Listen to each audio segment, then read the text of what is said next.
এদেশের বেশি বুদ্ধি আলারা মনে করেছিল আমাদেরকেও ক্ষমতা থেকে নামাতে পারবে না, ট্রাইব্যুনাল গঠন করেছে, সেখানে আলেমদেরকে ফাঁসি দিয়েছে। আজকে ট্রাইব্যুনাল সেখানেই রয়েছে, তার নামে হাজার হাজার মামলা হয়েছে। বেশি বুদ্ধি চার, ফাঁসিতে যাওয়া লাগবে তার। সালাউদ্দিন কাদের চৌধুরী বলেছিল যে আমারে ফাঁসি দেয় দিক, কিন্তু ট্রাইব্যুনাল যেন থাকে। আল্লাহ তার দোয়া কবুল করেছে। ট্রাইব্যুনাল আবার পুরো পুনর্গঠন করা হয়েছে। শোনেন, নিজামীকে হত্যা করেছে, মুজাহিদকে হত্যা করেছে, আল্লামা সাঈদীকে হত্যা করেছে, শাখা চৌধুরীকে হত্যা করেছে, সব মিথ্যা সাক্ষী দিয়ে। আর এই খুনি হাসিনাকে ফাঁসি দিতে গেলে মিথ্যা কোনো সাক্ষীর প্রয়োজন হবে না, মিথ্যা সাক্ষীর প্রয়োজন হবে না। এক শাপলা চত্বর দিয়ে আর 5ই আগস্ট দিয়ে 1 কোটি বার ফাঁসি দিলেও এর শাস্তি কম হবে না। বেশি বুদ্ধি করবেন কিনা কেটে এবার হাত তোলেন। ওই বেশি বুদ্ধি একটা ছিল মানিক্যা। মানিক্যা চেনেননি বোধ হয়, বিচারপতি। হায় হায়, এ তো বিসি খেয়ে ফেলেছে, আর আল্লাহ মানিক্যার বিসি ফাটায় লিছে।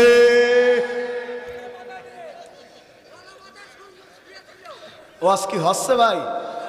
আমার জুবাইয়ের দাঁত দিয়ে অন্তত 9 দিন বললে একটু গরম মাছ করিয়েন। আমি বললাম গরম মাছ করা ছেড়ে দিছি, ও তা শুনবে না।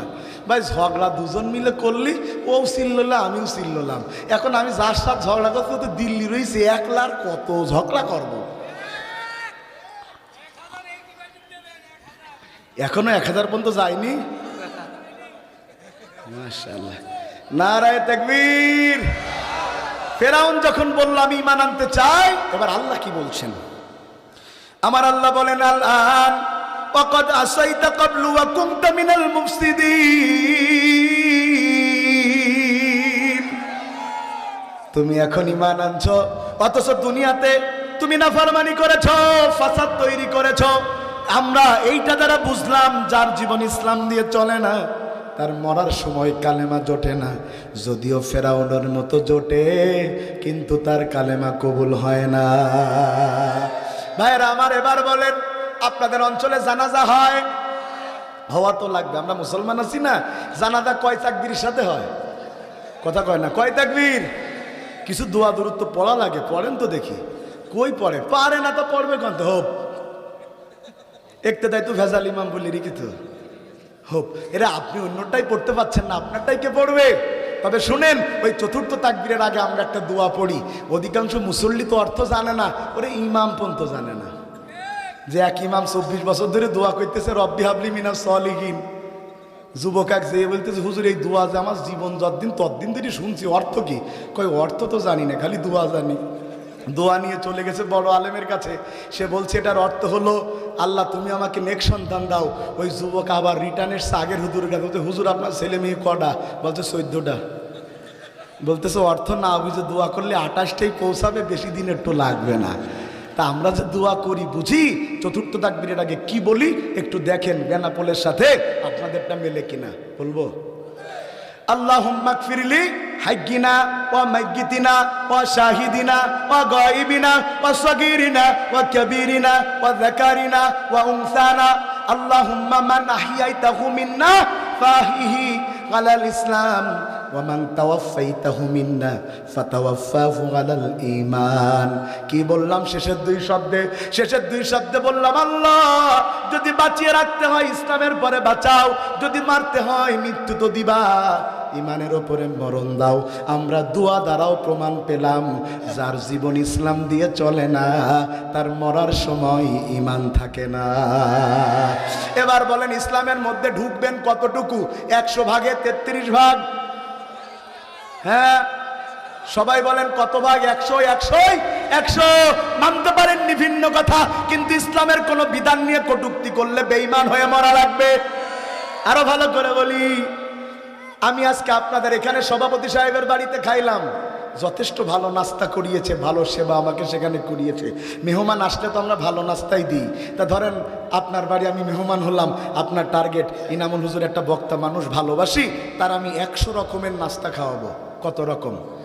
প্লেটে 99 প্রকারের খাবার সাজিয়ে আর 1 প্রকার মোটে জুটতেছে না। চিন্তা করতেছে 100 আমার পুরনই লাগবে, সেঞ্চুরি না মারলে কি হয়? দেখতেছে তার 2 মাসের বাচ্চাটা পায়খানা করি।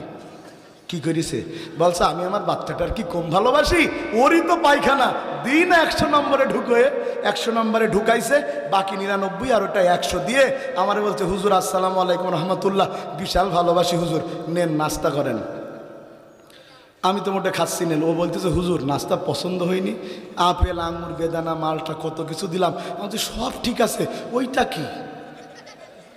উনি বলতেছে ওইটা আবার কি? আমার আদরের ছেলের ওইটা। আমি বলছি এটা খাওয়া যাবে না। বলছে ওইটা তাইলে খারাপ, তাহলে ওইটা বাদ দিয়ে বাকিগুলা খান। আমি বললাম আমি যদি রুচিশীল মানুষ হয়ে থাকি, যেই খাবারের প্লেটে পায়খানা থাকে ওতে দুনিয়ার সবচেয়ে দামি খাবার থাকলেও কোনো রুচিশীল মানুষ ওই খাবার ছুঁয়ে দেখতে পারে না। আপনি আল্লাহর দরবারে আমলের প্লেট সাজিয়েছেন, নামাজ রোজা হজ যাকাত তাসবিহ তাহলিল সাদাকা পর্দা সব সাজিয়েছেন, কিন্তু 100 নম্বরে আপনি যেটা সাজিয়েছেন সেটা আল্লাহর ইসলাম নয়, বরং মানুষের তৈরি করা আইন, মানুষের তৈরি করা মতবাদ নিয়ে আপনি আল্লাহর দরবারে গেলে বাকি 99টা আমল আল্লাহ কবুল করবে না। এইটা যদি বুঝে বাড়ি দেখতে পারেন তো ওয়াজ হয়ে গেছে। শোনেন আমি মুসলমান, আমি আরো ক্লিয়ার করি। এই যে মোবাইল দেখতেছেন আপনারা, মোবাইলটার একটা মালিক আছে না, মানে কোম্পানির একটা মালিক আছে না? এখন মোবাইল কিভাবে চলবে এই কোম্পানি যেভাবে বলেছে সেইভাবেই তো চলা লাগবে। তো আমাদের আল্লাহ তৈরি করেছে, আমরা কিভাবে চলবো সেই রুলস তো আল্লাহ দিয়েছে।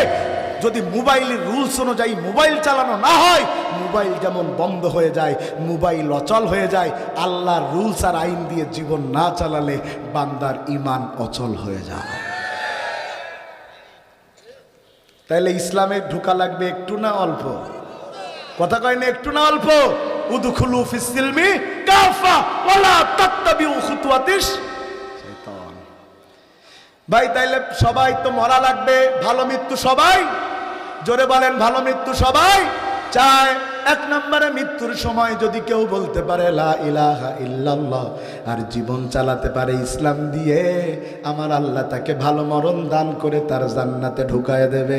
এবার বলেন 2 নাম্বার, হাত উঁচু করে বলেন 2 নাম্বার, আরো জোরে জোরে বলেন, হাত তোলেন না কার? হাত তোলাচ্ছি মানে আপনাদের ওই আড়ষ্ট যেন না লেগে যায়, তাই। কয় নাম্বার?